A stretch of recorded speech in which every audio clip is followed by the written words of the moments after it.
Nah kalau misalnya Anda lihat kejahatan narkoba, korupsi misalnya, yang gila-gilaan bisa mengkorupsi uang negara sampai 100 miliar. Sampai sekarang belum ada yang korupsi kemudian dihukum mati. Nah justru itu yang saya sarankan. Jangan hanya narkoba, jangan hanya hukuman pelanggaran, korupsi itu.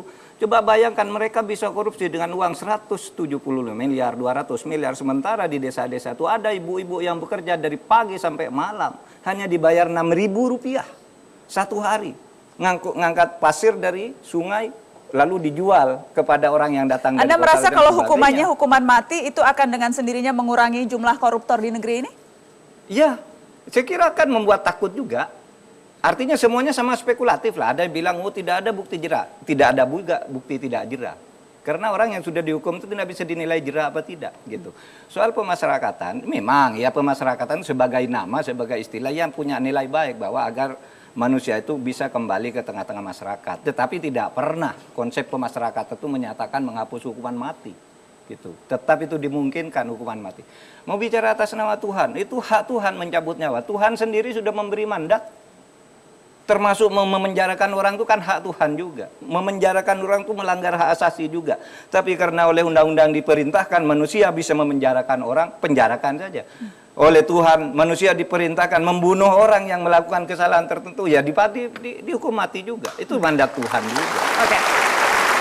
Ada yang melihat seperti ini, Indonesia itu terkadang gamang dan terlihat agak bermuka dua. Ketika misalnya di luar negeri ada warga negara Indonesia yang diancam hukuman mati, ramai-ramai semua orang kemudian meminta pemerintah, meminta lembaga-lembaga internasional, meminta semuanya bergerak, jangan sampai warga negara Indonesia di luar negeri dihukum mati. Tetapi di sini perlakuannya bertolak belakang. Apakah ini contoh muka dua negara kita?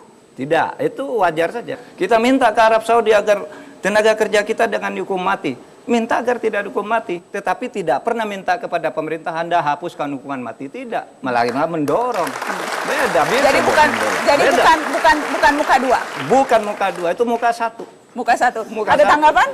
Dengan asumsi meski kata Prof tadi muka satu gitu dalam konteks tenaga kerja di luar negeri, dengan penerapan adanya hukuman mati di Indonesia itu akan terus menjadi beban buat Indonesia ketika meminta kepada negara lain untuk menghapuskan hukuman mati. Karena mereka akan selalu berasumsi negara Anda menerapkan hukuman mati, sehingga ketika Anda meminta kami untuk menolak tidak menghukum mati warga negara Anda, kami tidak menerima permintaan dari negara Anda, karena negara Anda jadi minimal menyulitkan proses. Itu menyulitkan, menjadi beban dalam konteks diplomasi Indonesia. Oke.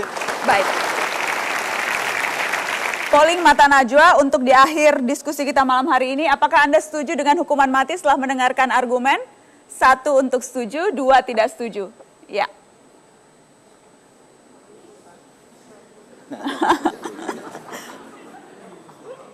Wah, baik. Ternyata setelah mendengarkan argumen, yang setuju bertambah menjadi 83%, tidak setuju 17%. Baik. Terima kasih sudah berpartisipasi dalam polling dan terima kasih kepada seluruh narasumber sudah mewarnai diskusi malam hari ini. Terima kasih sekali lagi, selamat malam, sampai jumpa.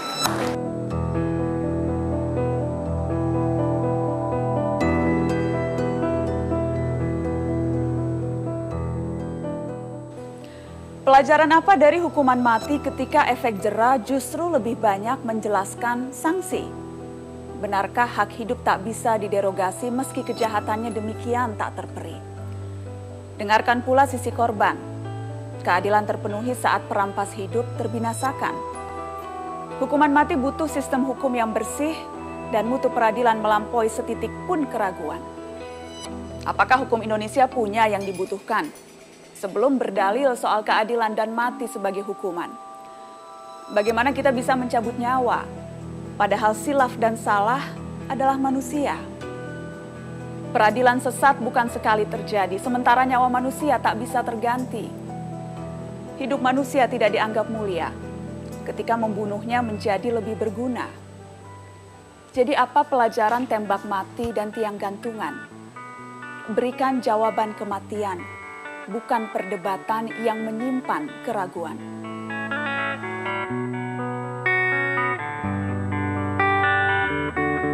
Please come now, I think I'm falling, holding on to what I think is safe. It seems I found the road to nowhere. escape. I yelled back when I heard thunder, but I'm down to one last breath. And with it, let me say, hold me now.